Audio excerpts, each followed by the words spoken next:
오늘 우리가 신명기 3장 1절부터 11절까지의 말씀을 보고 있는데요.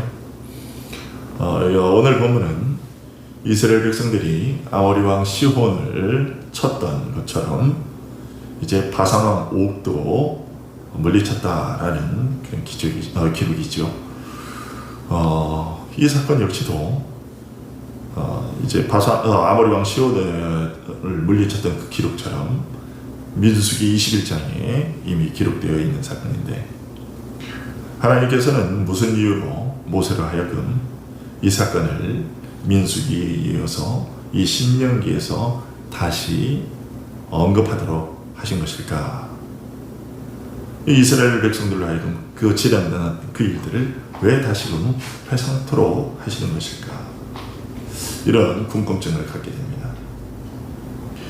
그 이유는 이스라엘 백성들로 하여금 자신들이 하나님의 인도하심을 받고 있다는 사실과 그들이 애굽 땅에서 이제 해방되어 나왔을 때 하나님께서 그들에게 계속해서 호의를 베푸셔서 그들에게 이제 이스라엘에게 기업으로 주시겠다고 약속하신 그 땅을 이스라엘의 소유로 만들어 주지 않으셨다면 이스라엘은 자신들이 갈 곳을 알지도 못했을 것이다 라는 사실을 깨닫게 하시기 위해서입니다.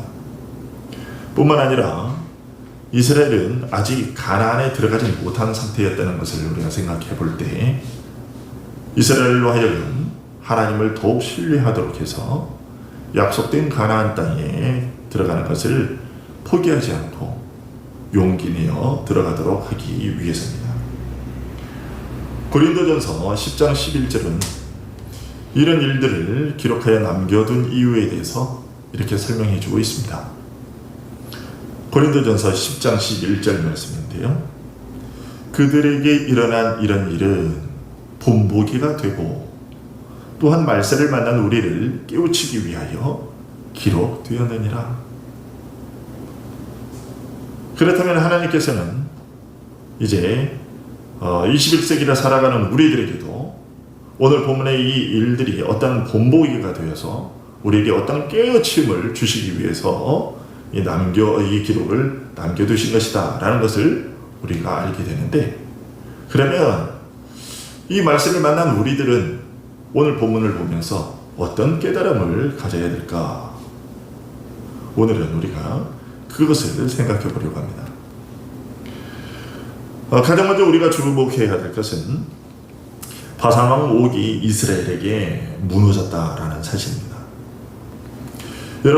여러분은 이 사실, 바산 왕 옥이 이스라엘에게 무너졌다, 패배했다라는 이 사실을 대하면서 어떤 생각이 드십니까? 혹시 그냥 별 생각 없이 이스라엘 백성들이 바산 왕 옥을 이겼나 보구나 라고 이 생각 드십니까? 그러나 이 승리는 그렇게 가볍게 넘길 수 있는 사건이 아닙니다. 우리가 알다시피 이스라엘은 애굽에서 종살이 하던 소수민족이었습니다. 애굽 왕 파라오가 시키면 아무런 저항도 못해보고 그냥 시키는 대로 고된 노역을 해야만 했던 그런 노예들이 무슨 능력으로 애굽에서 빠져나올 수 있었습니까? 이런 사실은 지금 중국에 있는 소수민족들을 생각해보면 금방 이해될 수 있을 겁니다. 지금 중국의 인구를 약 13억 정도라 이렇게 얘기를 하고 있는데, 그 중국에는 13억의 중국에는 56개의 민족이 살고 있습니다. 이 중에서 가장 많은 비중을 차지하고 있는 민족은 한족이죠. 한족인데 그 한족이 12억 3천만 명 정도입니다. 그러니까 13억 명 중에 12억 3천만이 한족 출신입니다.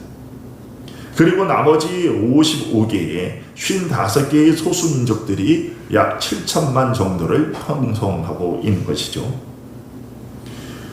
이 중에 이제 소수민족 중에 가장 많은 비중을 차지하고 있는 이제 종족이 장족인데 1,600만 정도이고, 그 다음이 만주족인데 7만이고, 그 다음에 후이족이 980만, 그 다음에 마오족과 위구르족이 약 900만 정도가 됩니다.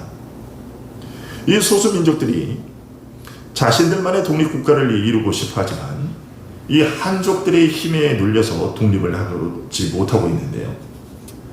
특히나 1949년에 중국에 합병된 위구르나 또 1951년에 중국에 합병된 티벳이라는 이름은 우리의 귀에도 익숙할 정도로 독립국가를 이루기 위한 투쟁을 계속해서 지속적으로 하고 있지만 그 뜻을 지금 70년이 넘도록 이루지 못하고 있습니다. 이스라엘이 애굽에서 종살이 하던 이스라엘이 이와 같았습니다. 따라서 이스라엘 백성들은 자신들이 애굽에서 나오는 일부터 모세가 오늘 본문의 이 사실을 언급하는 이 시간까지 광야 40년 생활 동안 사라지지 않고 그들이 존속될 수 있었던 것은 하나님께서 그들을 수많은 죽을 위기 가운데서 구해 주셨기 때문이다 라고 생각을 해야만 했습니다. 이스라엘 백성들은 자신들에게는 적을 이겨낼 능력이 충분치 못했다는 것을 경험을 통해서 잘 알고 있었습니다. 그들에게는 내세울 것이 아무것도 없었기 때문에 그들이 승리를 거둔 것은 자신들의 능력에 의한 것이 아니라는 것이 금세 드러났고, 그래서 그들은 자신들의 승리를 그렇게 자랑할 수 있는 위치도 못 되었습니다. 이스라엘이 거둔 그 모든 싸움에서의 승리, 그것을 역사하신 분은 하나님이셨습니다. 모세는 이 사실을 오늘 본문 11절을 통해서 더 확실히 알려주고 있죠. 11절 한번 보실까요? 르바임 족속의 남은 자는 바산 왕 옥분이었으며 그의 침상은 철침상이라 아직도 암몬 족속의 라바에 있지 아니하냐. 그것을 사람의 보통 규빗으로 재면 그 길이가 9규빗이요 너비가 4규빗이니라. 이렇게 얘기를 하고 있습니다. 이 기록은 단순히 바산왕 옥의 침대 사이즈를 말하는 것이 아니죠. 이것은 바산과 그 나라의 왕 옥의 능력을 알려주고 있는 것입니다. 즉 바산은 이스라엘보다 앞선 문명을 가지고 있었고 강한 철저 무기를 가지고 있었고 또 싸움에 필요한 뛰어난 기술들을 보유하고 있었다라는 것입니다. 이처럼 군사, 경제, 문화, 기술 등의 모든 면에서 뒤처지는 이스라엘이 어떻게 바산을 물리칠 수 있었느냐? 그 모든 것은 하나님의 도심과 능력 때문이었다라는 것을 기억하라고 모세가 얘기하고 있는 것입니다. 만약 우리가 우리에게 향하시는 하나님의 은혜와 자비를 좀 더 잘 인식하기를 원한다면 우리 역시도 그와 같은 생각을 가져야만 합니다. 그런데 우리는 하나님이 받아 마땅하신 찬양을 드리지 못할 때가 많죠. 하나님께서 우리에게 당신의 손을 펼치셔서 우리를 위기에서 구하셨는데도 하나님께서 왜 그리 해주시는지 생각해 보지 못할 때가 참 많습니다. 우리가 왜 그런 생각을 자주 못할까요? 그것은 우리의 영적인 눈이 침침해졌기 때문이죠. 그러면 우리가 이런 영적으로 침침해진 눈, 이것을 벗어버리고 하나님께 마땅히 돌려져야 할 영광을 늘 하나님께 돌릴 수 있도록 하기 위해서 우리는 도대체 어떻게 하면 좋을까? 그것을 위해서 우리는 다음과 같은 생각을 늘 갖고 있어야만 합니다. 즉, 나는 사소한 일에도 마음을 졸이고 의기소침해지고 실망하는 경향이 있는데 그런 때에는 어떻게 용기를 내서 그런 때가 있었는데도 불구하고 그런데도 어떻게 나는 그렇게 용기를 내서 그 일을 할 수 있었을까? 그것은 하나님께서 나를 도와주셨기 때문이구나. 만일 하나님께서 그때 나를 도와주지 않으셨다면 내가 과연 그런 용기를 낼 수 있었을까? 없었을 것이다. 그동안 내가 소심해서 주저주저 했던 일들이 있는데 그 모든 것들은 하나님께서 내가 능력이 없다는 것과 또 내 힘의 원천은 오직 하나님께 있다는 것을 알려주시기 위해서였구나. 그러니 나는 교만하게, 오만하게 내 능력을 믿고 그렇게 밀고 나가서는 안 되겠구나. 내가 잘 되었을 때 그 모든 영광을 받으셔야 할 분은 하나님이시구나 라는 생각을 늘 가지고 있어야 한다는 것입니다.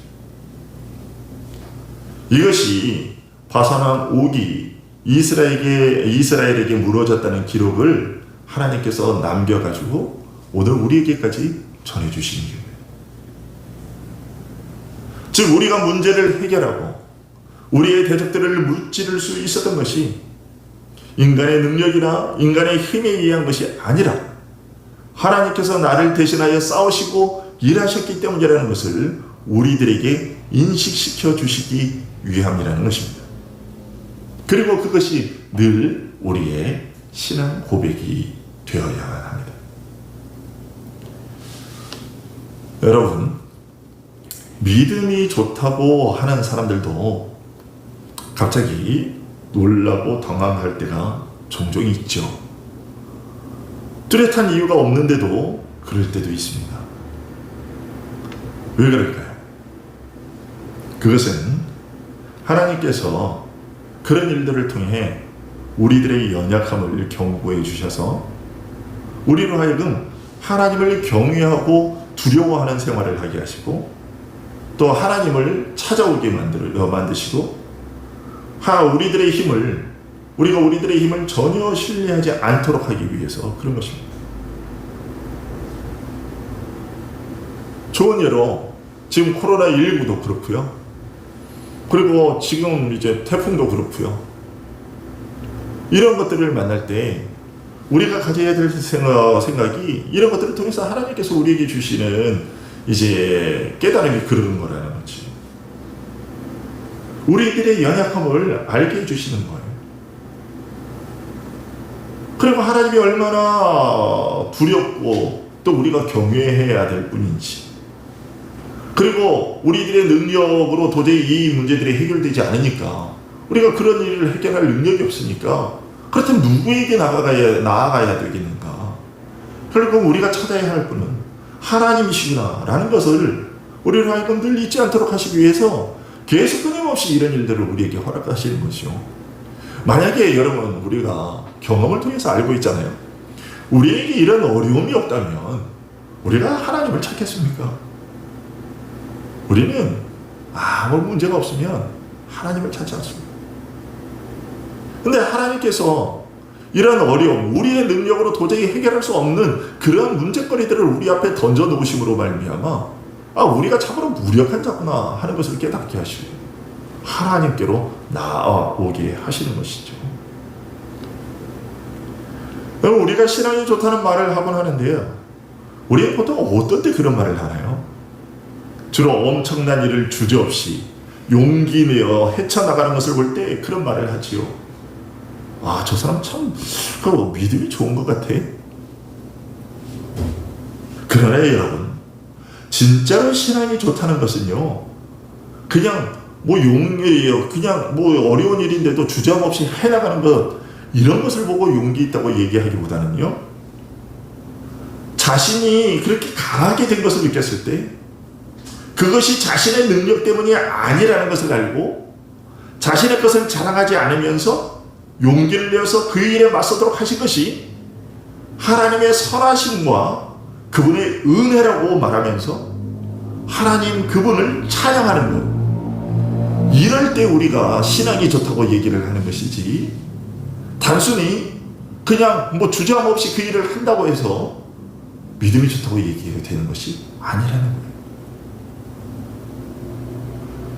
아무런 주저함 없이 담대함과 용기를 가지고 그 일을 한다 쳐도 그가 자신이 그렇게 할 수 있게 된 그 일의 원인이, 그 원인을 자신에게 돌리고 그것을 자신에게서 찾는다면 그것은 결코 신앙이 좋은 것이 아니라는 것이죠. 그 모든 것이 하나님의 은혜 때문이다. 하나님께서 나라에게 담대함을 주시고 용기를 주셔서 그런 것이다 라는 것을 깨닫고 그 모든 것에 대한 영광을 하나님께 돌리고 하나님을 찬양하는 사람, 그 사람이 신앙이 좋은 것이죠.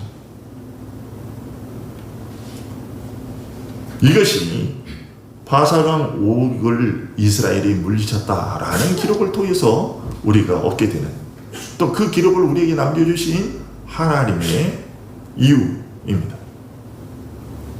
다음으로 우리가 주목해야 할 사실은 바사랑 옥이 싸우기 위해서 이스라엘에게 나왔다라는 사실인데요. 모세는 이 사실을 전함으로써 이스라엘이 한 그 싸움은 정당한 것이었다라는 것을 알려주고 있습니다. 그래, 그 정당성이란 무엇이냐? 그것은 하나님의 명령에 의한 싸움이었다는 것입니다. 지난주일에 말씀드린 것처럼 모든 사람에 대한 우리의 일차적인 행동 지침은 그들에게 평화를 선포하는 것입니다. 하지만 하나님은 자신이 멸하기로 작정한 자들을 없애기 위해서 그들로 하여금 평화의 제안을 거절하게 하신 연후에 하나님의 백성들에게 그들과 맞서 싸우게 하십니다. 하나님의 백성들의 싸움의 정당성은, 우리들의 싸움의 정당성은 이것이 담보될 때에만 해당이 됩니다. 즉 하나님께서 명하신 싸움에 임할 때에만 그 정당성과 담대함이 보장된다는 얘기입니다. 여러분, 여러분의 기억을 되살려서 누군가와 시시비비를 가릴 때에 여러분이 당당하게 맞설 수 있었던 때를 한번 떠올려 보시죠. 여러분이 그렇게 시시비비를 가릴 때 여러분으로 하여금 당당하게 만들어 주었던 그것은 대체 뭡니까? 그것이 무엇입니까? 그것은 아마도 여러분이 그 사람에게, 상대방에게 아무런 잘못을 하지 않았을 때였을 것입니다. 여러분, 바로 이것이 우리로 하여금 신앙생활에 담대함을 가지고 하나님께 당당하게 도움을 요청할 수 있게 만들어줍니다. 즉 하나님의 명령에 순종하는 생활과 또 하나님의 법과 정의가 허용하는 그 범위를 넘어서지 않았다는 확고한 보증을 우리 양심 속에 가지고 있을 때 우리는 하나님의 도우심을 구할 수 있고, 또 그럴 때 우리가 실망하는 일이 없게 된다라는 얘기입니다. 4절과 5절이 그것을 보여주는데요. 4절과 5절을 함께 보실까요? 4절과 5절을 보면 이렇게 되어 있습니다. 그때에 우리가 그들에게서 빼앗지 아니한 성읍이 하나도 없이 다 빼앗았는데 그 성읍이 60인이 곧 아르곱 온 지방이요 바산에 있는 옥의 나라이니라. 그 모든 성읍이 높은 성벽으로 둘려있고 문과 빗장이 있어 견고하며 그 외에 성벽 없는 고을이 심히 많으니라. 이렇게 얘기했습니다. 우리가 성경을 볼 때 중요하고 감격스러운 부분을 놓치고 지나갈 때가 참 많은데요. 이 4절과 5절의 말씀도 그런 부분이 될 수 있습니다. 우리는 이스라엘이 바산왕 옥을 물리쳤다는 큰 테두리만 보고 오늘 본문의 기록을 넘겨버릴 수 있는데요. 그러나 여기 4절과 5절은 이스라엘이 바산을 점령하기 위해 얼마나 많은 전투를 치러야 했는지, 그리고 하나님께서 그 많은 전투에서 이스라엘이 모두 승리할 수 있도록 얼마나 끈질기고 완벽하게 보호하셨는지를 알려주고 있습니다. 여기 보시면 바산의 성들은 하나같이 높은 성벽으로 둘러싸여 있었고 문과 빗장은 웬만한 힘으로는, 이렇게 웬만한 충격으로는 부서뜨릴 수 없는 그런 견고함을 가지고 있었다고 얘기를 하고 있습니다. 그런데 그런 성이 모두 몇 개 있느냐? 60개나 되었습니다. 자, 그런 성읍이 60개나 되었다라는 얘기인 즉슨 이스라엘이 적어도 60번의 전투를 치러야 했다는 얘기입니다. 그러나 이스라엘은 그 이상의 전투를 치렀습니다. 5절 하반절이 뭐라고 얘기합니까? 그 60개의 성 외에도 그 외에 성벽 없는 고을이 심히 많았다라고 말하고 있기 때문입니다. 그런데 이스라엘은 이 모든 전투에서, 그러니까 심히 많았다고 얘기했으니까 뭐 한 100번 가까이 싸웠을 수도 있겠죠. 그런데 이 모든 전투에서 한 번도 패하지 않았을 뿐더러 그 성읍들의 모든 사람들을 다 멸절시킬 정도로 완벽한 승리를 거뒀습니다. 어떻게 그럴 수 있었습니까? 앞서 말씀드린 것처럼 그것은 하나님의 능력이었기 때문입니다. 하지만 그것이 전부가 아니라 그 싸움이 하나님의 명령에 의한 정당한 싸움이었기 때문입니다. 이스라엘은 자의적으로 싸움을 벌인 것이 아니라 하나님의 명령에 따라 정당하게 그 싸움에 임한 것이었고, 그렇기 때문에 하나님께서 끝까지 이스라엘을 승리하게 하셨던 것입니다. 그러니까 이 싸움은 하나님의 싸움이었던 것입니다. 하나님께서 자신의 싸움을 싸우도록 이스라엘에게, 자신의 군사인 이스라엘에게 명하셨던 것이고, 그래서 하나님께서 이 싸움을 승리토록 하신 것이죠. 여러분, 이 원리를 잘 기억하시기 바랍니다. 이 원리가 우리 기독교가 세상에 대하여 당당하고 담대하기 위해서 가져야 할 필요한 자세입니다. 우리가 평화를 거절하고 불법을 저지르면 우리는 하나님으로부터 어떠한 도움도 받지 못할 겁니다. 하나님은 이스라엘의 싸움과 승리가 정당한 것이 되도록 시혼과 옥에게 먼저 화평을 제안하도록 하셨고요. 그들이 평화의 제안을 거절한 이후에도 하나님의 명령이 있은 후에야 싸움에 임하도록 하셨습니다. 이것이 언제나 우리들의 행동 순서여야 합니다. 하지만 반대로 우리가 평화의 제안을 거부하고 일의 선악을 구별하는 일을 게을리하고 하나님의 허락하심 없이, 즉 말씀에 비추어 보지도 않고 이를 우리의 생각대로 처리한다면 하나님께서는 우리가 하는 일을 혼란스럽게 만드시고 패배하게 만드실 거예요. 그리고 그렇게 하시는 것이 지극히 당연하고요, 우리에게 오히려 유익이 됩니다. 이와 같은 사실에 대해 베드로 사도는 베드로전서 3장 16절에서 이렇게 얘기해 줬어요. 베드로전서 3장 16절인데 한번 찾아보시면요, 이렇게 되어 있습니다. 선한 양심을 가지라. 선한 양심을 가지라. 이는 왜냐하면 그리스도 안에 있는 너희의 선행을 욕하는 자들로 그 비방하는 일에 부끄러움을 당하게 하려 합니다. 우리를 비방하는 세상 사람들이 오히려 그 비방하는 것 때문에 그들이 부끄러워하게 만들려고 그러면 우리가 선해야 된다는 거예요. 선한 양심을 가져. 우리는 항상 옳은 자세를 취해야 된다는 것입니다. 그래야 우리도 그들에 대하여 당당하고 하나님께서 우리를 위하여 싸우실 것이고 우리에게 승리를 가져다 주실 것이며 우리를 비방하는 그들이 오히려 부끄러움을 당할 것이라는 것입니다. 그러니 여러분 명심하시기 바랍니다. 우리의 생활이 먼저 바라야 하고요, 우리가 먼저 원수되는 일이 없어야 하고요, 힘을 다해서 화목하도록 노력해야만 합니다. 우리의 싸움이 하나님께서 용납하실 정도로 선하고 의롭다면 하나님께서 우리를 도우시고 또 도우실 것입니다. 우리의 싸움이 하나님이 명령하신 싸움이라면 우리는 그것을 충분히 기대할 수 있습니다. 하지만 그 반대라면 우리는 어떤 하나님의 도우심도 기대할 수가 없을 거예요. 이것이 바사람 옥이 평화의 제안을 거절하고 이스라엘을 공격했다라는 기록을 통해서 하나님께서 우리에게 주신 교훈입니다. 다음으로 우리가 오늘 본문에서 주목해야 할 사실은 2절의 말씀입니다. 2절 한번 보실까요? 2절 보시면 여호와께서 내게 이르시되 그를 두려워하지 말라. 내가 그와 그의 모든 백성과 그의 땅을 내 손에 넘겼으니 네가 헤스본에 거주하던 아모리 족속의 왕 시온에게 행한 것과 같이 그에게도 행할 것이니라 하시고 라고. 즉 하나님의 약속하심입니다.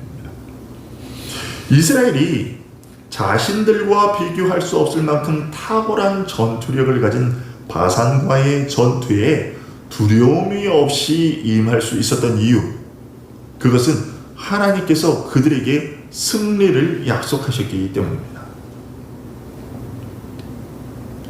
하나님의 약속이 없을 때 우리는 두려워할 수 있습니다. 그러나 우리에게는 하나님께서 주신 약속이 있습니다. 그러니 여러분, 우리는 두려워할 필요가 없어요. 고린도전서 10장 13절에서 이렇게 얘기하고 있죠. 여러분 잘 아시는 말씀이잖아요.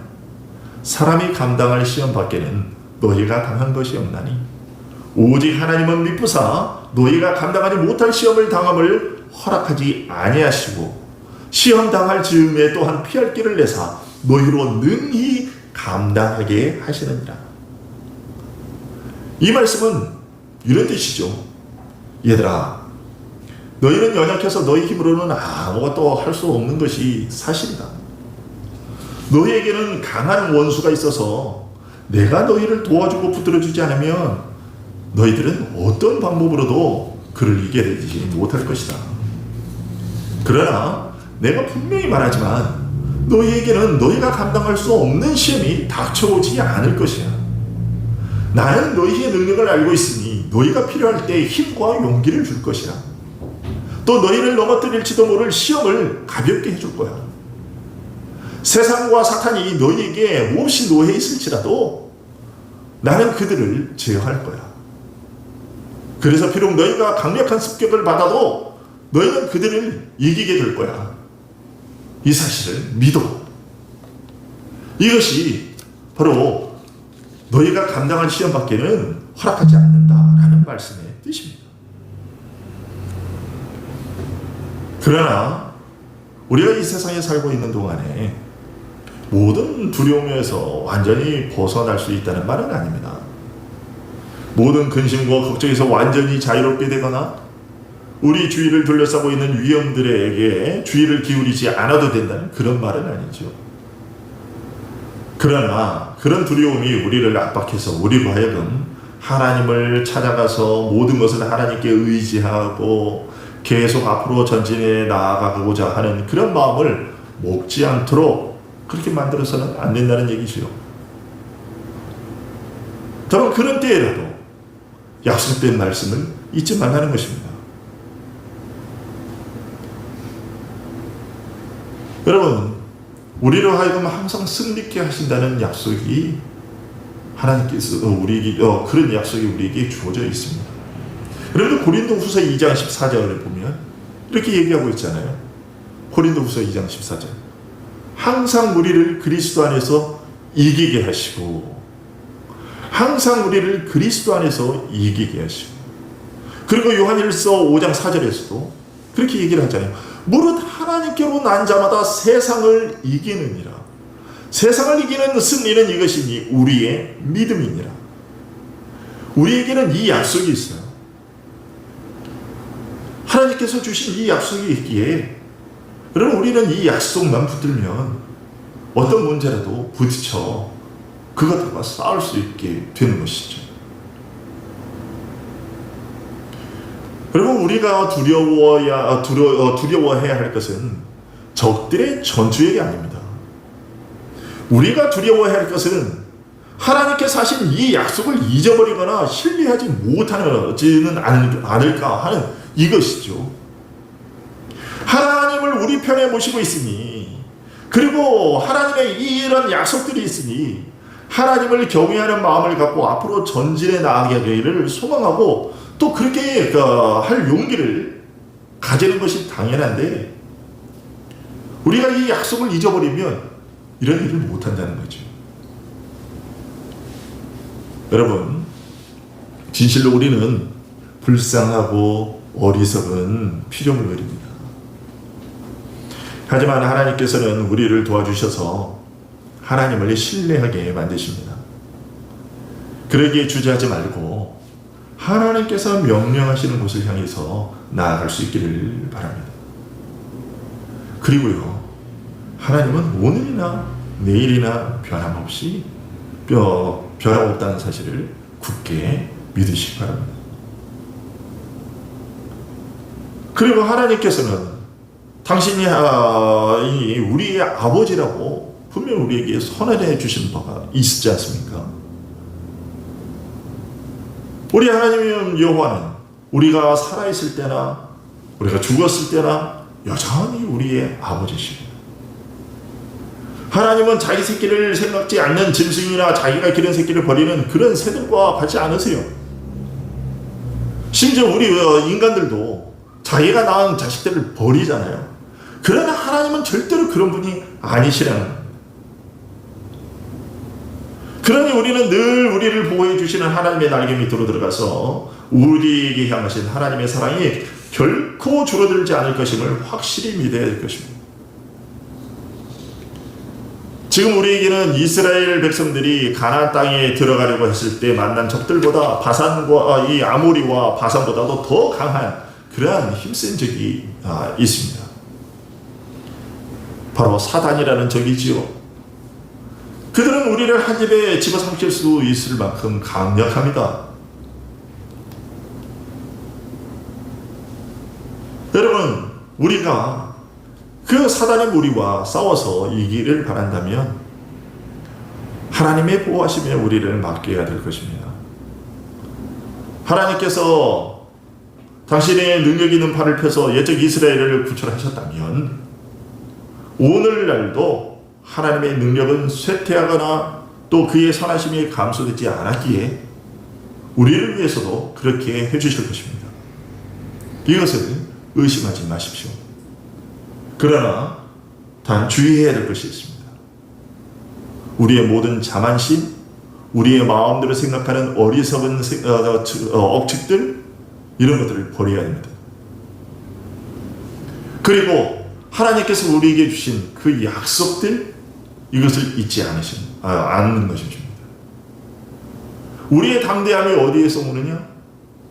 하나님의 승리의 약속 그 보장을 잊지 않을 때 거기에서 우리의 담대함이 오는 것입니다. 그러나 우리가 또한 그 사실을 잊지 않았다 할지라도 우리가 패배할 수도 있는데 그것은 우리에게 정당성이 결여될 때입니다. 그 정당성은 오직 하나님이 명하실 때 그 하나님의 말씀에 입각한 선한 행실, 거기에 부합된 행동을 취할 때만 얻어질 수 있다는 사실을 기억하시기 바랍니다. 우리가 만약 이 두 가지만 명심한다면 우리는 세상의 그 어떤 어려움 가운데서도 좌절하지 않고 그것과 맞서 싸울 수 있고, 그리고 하나님께서 주시는 그 능력으로 말미암아 또 하나님께서 우리를 대신하여 싸우심으로 말미암아 우리는 반드시 승리하게 될 것입니다. 오늘 본문에서 이스라엘이 바산의 그 60개에 넘는 그 튼튼한 성읍과 그리고 또 셀 수 없는 그 많은 성읍이 없는 그 고을들을 전부 다 멸절시키고 완전한 100%의 승리를 얻을 수 있었던 것처럼 그러한 승리를 하나님께서 우리에게 주실 거예요. 과연 우리가 그 정당성을 얼마나 확보할 수 있느냐, 그리고 하나님의 그 약속을 얼마나 잊지 않고 그것을 굳게 붙들고 신뢰하느냐, 그것이 바로 우리의 승리의 원동력이라는 사실을 잊지 않고 이 교훈을 잘 지켜나갈 수 있는 우리들이 될 수 있기를 소원합니다. 기도하겠습니다. 아버지 하나님 감사합니다. 오늘 말씀을 통해서 오늘 이 시대에 세상을 향한 우리의 자세가 무엇이어야 하는지 다시 한번 깨닫게 하시고 또 우리가 잊지 말아야 할 것이 무엇인지 알려주시니 감사합니다. 아버지 하나님, 세상과 우리는 끊임없이 싸워야 되는데 그 싸움의 정당성은 오직 우리가 하나님의 말씀에 입각한 그 그러한 싸움일 때에만 우리가 정당성을 확보된다는 것, 확보할 수 있다는 것, 그 하나님의 말씀에 따른다는 것이 늘 저들에게 대하여 우리가 악이 아니라 화평을 제안하고 또 선을 베푸는 것임을 우리가 기억하게 하여 주시고, 그럴 때 하나님께서는 언제든지 우리로 하여금 우리를 승리케 하신다는 것을, 그 약속을 우리에게 주셨다는 것을 잊지 말게 하시고, 우리가 정말로 이 두 가지를 잘 지켜 행함으로 이 세상에서의 사단과의 싸움에서, 세상과의 싸움에서 승리해 나가는 우리들 되게 하여 주시기를 소원합니다. 하나님은 결코 우리를 버리시는 분이 아니시라는 것, 하나님은 살아 죽으나 언제나 우리의 아버지시라는 것, 이 사실을 명심케 하시고 우리를 하여금 늘 어려울 때 하나님을 찾고 신뢰하는 저희들 될 수 있도록 도와주시옵소서. 예수 그리스도의 이름으로 기도하옵나이다. 아멘.